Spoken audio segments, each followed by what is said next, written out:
So how do you find the right investor?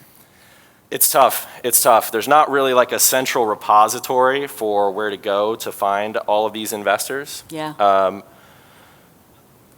The one that I found the source that I found the most investors from has been my existing investors. And I know that that's a bit of a catch-22, but it really is kind of a snowball. You want to try to find some early allies. Usually where you start is what we call angel investors.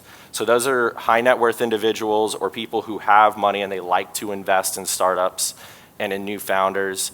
And then often those people, if and when you can demonstrate that you're building something awesome, that they think it's awesome too, you get them on board, even if it's a small amount of money, right? It might be $10,000, $20,000 and you've got your eyes on $1 million.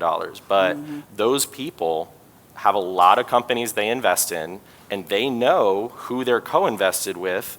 They introduce me to a lot of the venture capital firms that actually write those bigger checks. And then you've got a warm intro, right? You're not some stranger off the street that they don't know from anybody. So now how do you get started on that flywheel though? It is tough. It takes a lot of time. I use CrunchBase and PitchBook. These are two online repositories for investors and companies that they invest in. I wouldn't probably pay for subscriptions up front because they can get kind of expensive. Well, PitchBook's like 50 grand, so.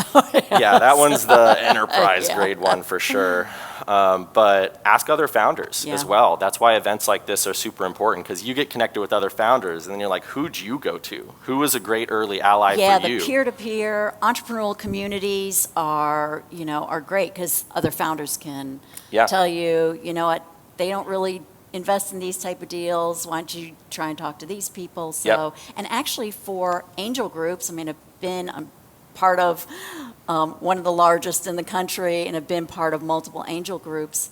But a lot of times our greatest source of deals comes from other founders saying, hey, I know this guy, and so that's a positive. It's just that connection after connection. So it's all warm intros. I mean, I know that isn't necessarily easy to accomplish all the time, but I've always felt like the cold introductions has just been so high effort and so often it doesn't yield an actual conversation or an actual introduction.